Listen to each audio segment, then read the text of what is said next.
Hi,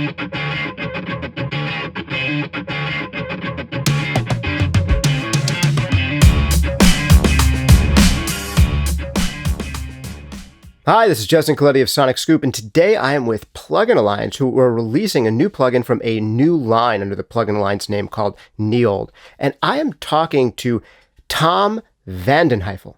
And Tom has been working with Neold since the beginning of this new brand, and before that with Dominik Klaßen at Elysia, who for a long time was involved with making the really fascinating line of hardware and software effects from Elysia.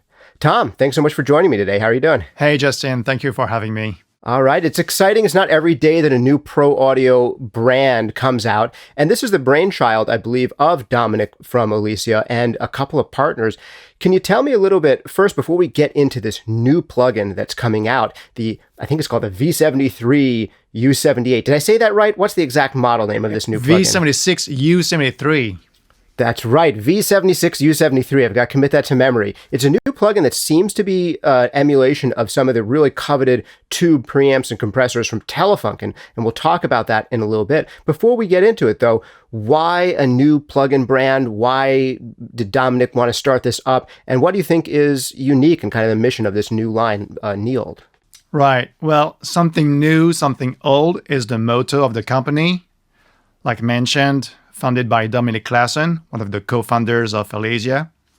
And he's been joined in this adventure by two great guys, Roger Schultz, one of the most experienced audio engineers we have these days, especially when it comes to esoteric tube circuitry and rare vintage gear. And then you have Raymond Droitois, one of the greatest experts when it comes to translating complex analog topologies into top-notch DSP code.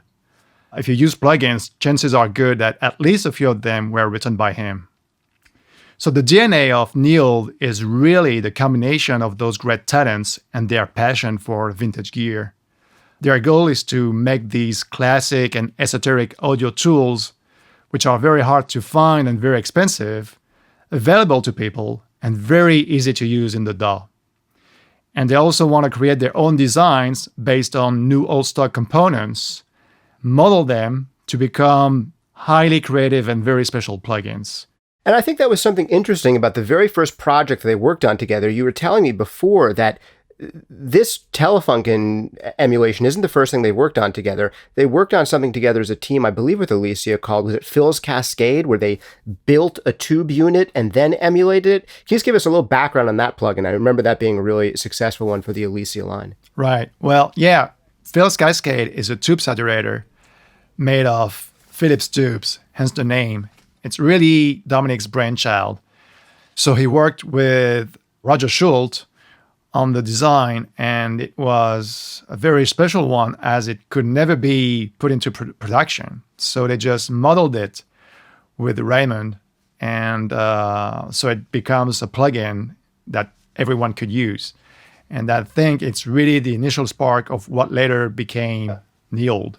Yeah, that is a beautiful idea of creating something that could never go into production because it's such a super high-end analog tube piece. It would be crazy to make, dozens or hundreds of them, but you can make one and then you can give it to everybody in plugin form. So I think that's a beautiful idea. And it seems like that kind of thinking is coming in to Neold. And I remember Phil's Cascade being a really kind of one that really blew people's minds, a great kind of saturation and color box in particular when it came out.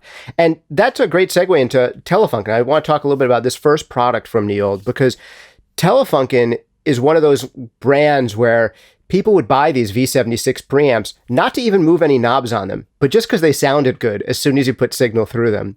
And for those of you who get confused by the name here, the V76 U73, the V76, right, is the very coveted, preamp or line amplifier from Telefunken. And then that U73, I think, is their compressor that some people have called kind of the German Fairchild. Can you give me a sense for, in your own words, what you think is so unique about the Telefunken line and why it's worthy of emulation before we get into what makes this different from any other emulations out there? Well, these are milestones in analog technology. This is a stellar heritage that can be heard on too many records to count. Just speaking of the U73B compressor, many records pressed in Europe went through a pair of these because they were used in cutting rooms. And then regarding the V76, it's regarded at many people as just the best tube preamp ever made. And there is a reason for that. Siemens and Tab in the 60s just received unlimited funds by the government to design those products. So it's the most hi-fi stuff you could get at the time. So there you have it, Yeah. Well, it does have an incredibly rich sound, whether you're getting one of the high-end emulations of it or an original. The V76, it has a tone, and like you said, it sounds hi-fi. It's super silky on top, super robust in the bottom end, but without sounding retro or lo-fi. So I think it's one of those kind of magnificent things where you just turn on and you go like, oh, our tone has changed a little bit. I also want to get a sense for what makes this different. I mean, these are beautiful sounding pieces. They're still coveted to this day. It's increasingly hard to find original ones. And if you do find an original one, you're probably going to have to do some repair work on it and try to find some new old stock tubes and things to put in it. But what makes this iteration of it, this plugin that Neold has made, what makes it different from any other Telefunken strips out there on the market? Well, first and foremost, these three modules were never meant to work together as a channel strip in the real world. So making this plugin was not just taking the three hardware modules, plugging them together, and there you have your plugin. A lot of work went into combining these three and making sure they would be working great as a whole. If you send 76 dB of gain into a compressor, pretty ugly things will happen for sure. And there, only beauty happens when you crank up the gain. Then they retain all what we love about the original hardware, but also added features to make it even more flexible, even more versatile, especially in the context of a DAW. So you get, the great tone of the V76, that comes from its own limitations. This 40 hertz to 15 kilohertz frequency response because of its broadcast bandwidth filter. But, it's what makes it so great to use on a mix, because it will do some of the work for you by cleaning up your low end and your top end. And also because you get this slight resonant peak in the 40 hertz region, it will add a bit of weight to your signal. So if you strap it on a bass or on a kick drum, it will really sound great. Yeah, beautiful. I know exactly what you mean. That really explains the kind of robustness on the bottom, that you have this slight roll off below 40 with this bump around 40 and this slight roll off on top. Once you describe that to me, all of a sudden I listen back in my mind to all the Telefunken V76s I've heard, and I'm like, that's it. That's such an important component of the sound. But of course, that's not the only thing. There's non-linearity of the tubes and all that. Can you tell us about some of the things that you guys have added on in the digital version that you wouldn't find in an original analog V76 or U73 from Telefunken? Yeah, there are a lot of added features to give people the best user experience possible. It starts with the gain that is fully compensated. So you just crank it and get a richer tone without changing the level whatsoever. That's very handy. And then you have the linear mode that allows you to bypass this broadcast filter if you want, 20 hertz to 20 kilohertz frequency response. Then on the compressor side, the U73B features parallel compression with the mix knob. It's got a sidechain filter to, prevent the compressor from compressing your low end. And then you have stereo or dual mono operation. And then on the attack, you have the auto mode that allows you to get a program-dependent 1 to 10 milliseconds attack time.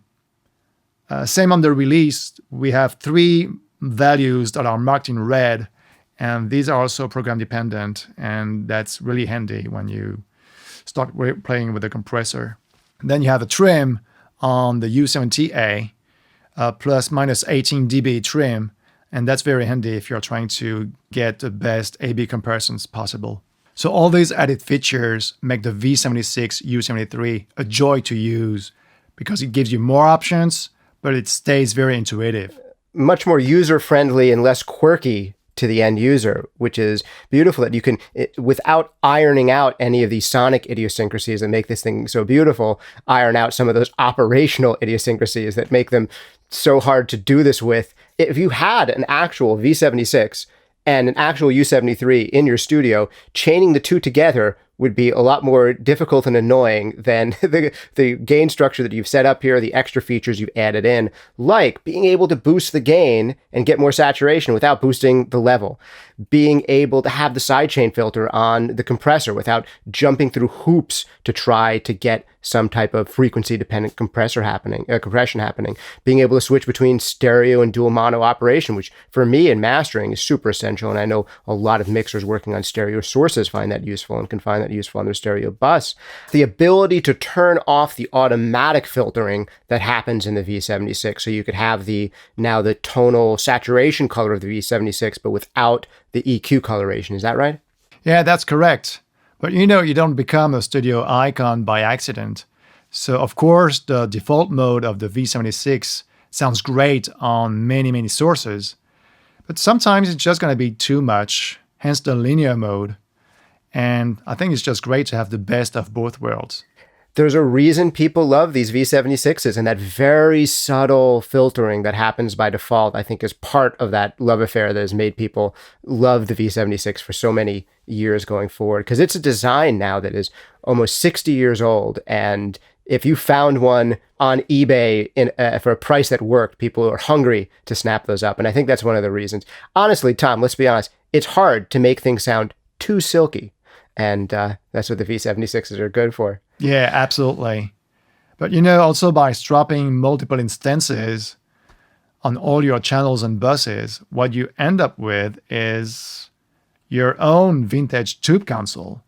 Wow. Full of the iconic and legendary vibe of the V76 and U73B compressor. And unlike hardware, it's going to be very easy to operate. And time is everything these days. We need to move fast when mixing. And that's what this channel strip and its extra features do for you. So it's really awesome, and I'm sure people will love it. Absolutely. Well, speaking of time and time being so important these days, I want to give people the time to try this out. You have made some demonstrations for this, like you have for so many of the collaborations you've done with Dominik and Elysia in the past. So if you want to check out Tom's demonstration videos of this, check them out. They'll be coming to the Plugin Alliance channel. Also, though, you can try this thing out for yourself for free. You can get a 14-day free trial of anything in the Plugin Alliance family, and you can check that out at plugin-alliance.com. That's plugin-alliance.com. Try the 14-day free trial. This will also be part of the Mega Bundle. So if you're a subscriber to the Plugin Alliance bundle, you get this automatically as just another free tool for you to use as part of your subscription. And if you haven't tried out the Mega Bundle, go do that. I believe you can get a 14-day free trial on that too, not just this single plugin. So if you want to check it out, plugin-alliance.com. This is from Neold, that's Neold, Tom Van Den Heuvel. Thank you so much for taking the time to talk to us about this new plugin today. I want to go play with it, so I'm going to let you go so I can do that. Yeah, my pleasure, Justin. All right. Thanks again for joining us. Thank you guys for hanging out with us. See you next time.